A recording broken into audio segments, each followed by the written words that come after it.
Okay, guys, I'm doing some cozy, affordable, quick, and easy fall meals. I did a cup of navy beans. I'm not a big fan of pinto beans or kidney beans. So I do the navy beans and black beans you see here. A cup of each. Put them in the crock pot. And then I'm going to fill it with 8 cups of water. That's going to soak overnight or, 6, 8 hours. It's daylight here, so 6 hours for me is going to be like 8 o'clock. Then I rinse it, turn this on high. You can put some oil in there if you want. Plug it in, obviously. That was dumb. I leave it on high with, if anything, a little coconut oil maybe. Sometimes just a little bit of water on the bottom, just a surface, measurement. And leave it on high for a half an hour. Then I put my thawed ground beef in there. Okay, so as you can see, that filled up really good, all the way up to the 8 cups that I put in of water. They just expand. And I'm going to rinse them and start my ground beef. Here we go, rinsing them. I have a spray one. This thing is excellent too for making coffee in the morning. Just take it over to it extends over to the coffee pot right next to the sink. I just rinse them. I'm going to leave them. We have our crock pot on high. We're going to leave that for a half an hour. Then we're going to put in our thawed ground beef. Okay, you can see it's nice and hot. It's been on high for half an hour. Okay, these are my utensils. I got the ground beef in. Now, I prefer the potato masher, I believe it is called. I've had forever and ever. And this is what I use to chop it up. I just think it does a better job. Now, there's other mashers like this one and this one. I'm just telling you, with my arthritis, this one is really steel. And the holes aren't small like this one is. You know what I mean? This one doesn't give me enough sort of strength on it. I guess is the best word. But anyway, just sort of, and then I sort of do, after I get it initially chopped up, you'll see, I go in on an angle with the edge of the steel thing. Okay. This is probably going to go for half an hour. I'm going to time it, I think, and then I just check it and let it go for another 20 minutes or so. I'll give you the times when I see what happens here. While that's happening, I lined up my stuff that I want. These are jalapenos going in there, like probably 3. Rotel. And then I have regular pasta sauce going in there. That's in the fridge. Like a half a jar. Some water. And then beans back in there. So, we'll let this cook. See how it goes. Okay, it's been a half an hour. Looks pretty good. Now, what I'm going to do is drain this. I'm going to leave the crock pot on high. Put my liquids in. Okay, guys, I wanted you to see something I have a couple of. This is a Rachel Ray towel. Has pot holders at both ends. And a hook here that I keep hooked on my pegboard here by the stove. So this is excellent for taking this hot crock pot out and draining it into the colander because I try to get as much grease off as I can. I'm not a fan of grease. Doesn't work well with me. Okay, I put in 12 ounces of my organic Great Value marinara. And 10-ounce can of Rotel. I'm going to put in 3 of my jalapenos. These are, I believe they came from Aldi's. I'm not 100% sure. But they're whole jalapeno peppers. Clemente Jaquez peppers. I'm putting in 3. When I drained my ground beef, I did not turn down. I left the pot hot. Okay. Then I'm going to add a full jar, 24-ounce jar of water and the 10-ounce can of water to this, and then leave it on high and let it get hot for at least 40 minutes.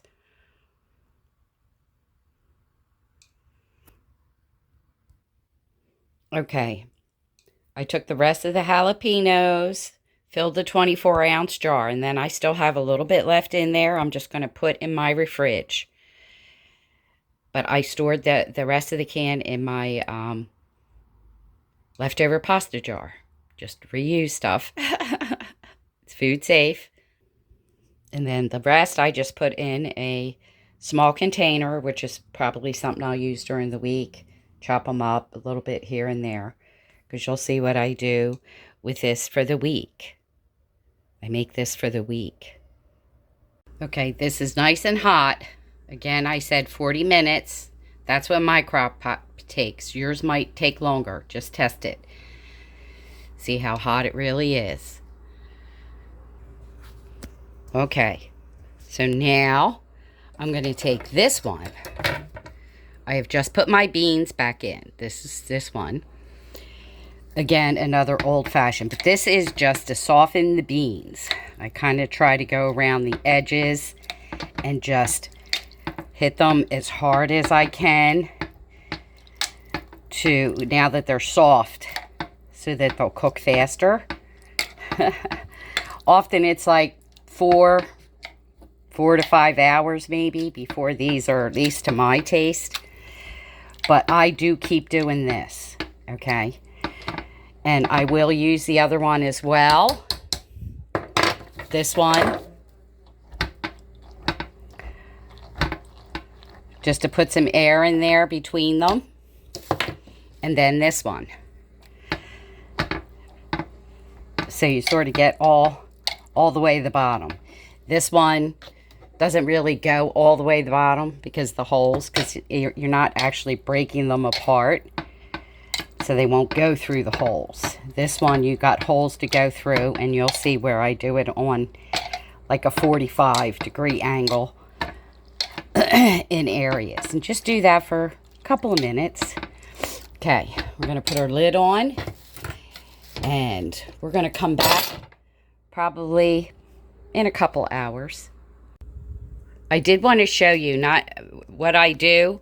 This is sort of a Rachel Ray thing to a degree. This is my stirring spoon.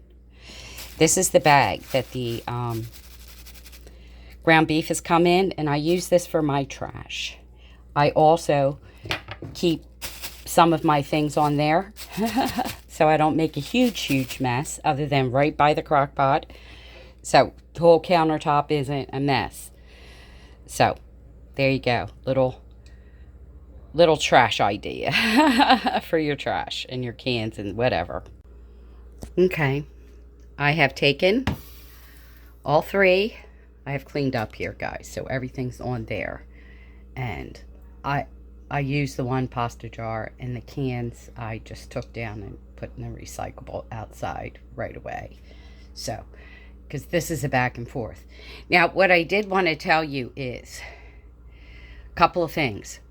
One, if you want to do this at night, you can do this in a bowl rather than the crock pot itself, and then do up your ground beef. I don't like my ground beef to get cold. I usually keep it in a sealed container in the microwave, where it doesn't get any bacteria or anything like that, but I don't put it in the refrigerator until I do this step. But you could also just do this in the morning, put it all in there, you know, do your beans first and your stuff while you're getting ready. I have done this while I'm getting ready. So, yes. And, you know, do up your ground beef separately, whatever. Do that in the crock pot while the beans soak overnight, whatever. Put it in the microwave overnight in a container and you're good to go in the morning. The liquid takes about 40 minutes, but y'all can put it in containers and, you know, heat it up in the microwave, make it go faster. You know, pounce on it a few times with all your instruments and go to work. Because for sure, in a 6 or 8 hour day, this is going to be done whether you do this pouncing or not. This is something I do to just speed the process along. So, but anyway, I did want to tell you guys that. And now I'm going to add my ground beef that I've done my second pouncing. You could also test it, you know, if you're doing the method where you're home all day. Okay, guys, so now we're at 6 hours. It's perfect. So, as you can see, it's actually boiling. It stayed on high all this time. Now, usually what I do is turn it off for like a good hour before I start to separate this. So, unplug it, blah, blah, blah. So, but I did want you guys to see it. I did want you guys to know that you can soak in a separate pot so that your crock pot's ready if you're going to work in the morning and you just want to throw this in. Mash it up with your mashers and all of that. Go right ahead. Just mash your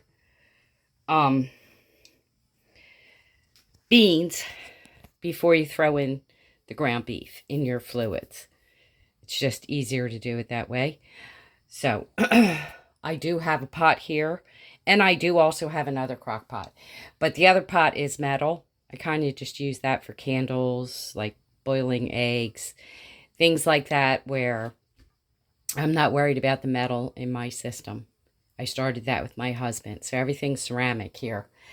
And I do have other small little crock pots and ceramic bowls around here that have lids, because you don't want to soak it overnight and leave it open. Definitely want a lid on it. So, but anyway, there you go. That's my my recipe for the week. I break it down. I'll tell you now, I usually make up some pasta and mix it in with that. For my husband, he used to like this with over mashed potatoes. You know, you can make the powder kind. I also buy stand-and stuffed tacos, do them in the oven. Just use a slotted spoon, drain off the fluid out of whatever container you're using. You can separate it. This will definitely feed a family, is what I'm saying. You know, 2, 3 children, I think, depending on whether everybody's grown. Perhaps I had 3 teenage boys, so they could definitely do more than this as far as damage is concerned. So, but anyway, I do the stand-and stuffed tacos, and I just drain off the juice, put the meat and the beans in there, and throw on a few toppings, salsa, cheese, whatever you like, guacamole, whatever. So I get several meals. I usually break the batch in half, freeze half of it, because what I generally do, because it's just me, is I do this every week. So after I get rolling, I will have, you know, a week in the freezer all the time. Where now I just have a half a batch, and you'll see probably about once a week through September and into October. I will be doing some of these things that are quick, easy, and healthy, because this is healthy. It's organic. Now, I did not use that organic ground beef this time. I was not able to get it in my order, but I usually do. And organic pasta sauce. So there you go. And And there's all kinds of ways of making this easier and using it on other things. So, but anyway, hope you like. Please like, subscribe, and share. And comment down below. And I will see you on my next video.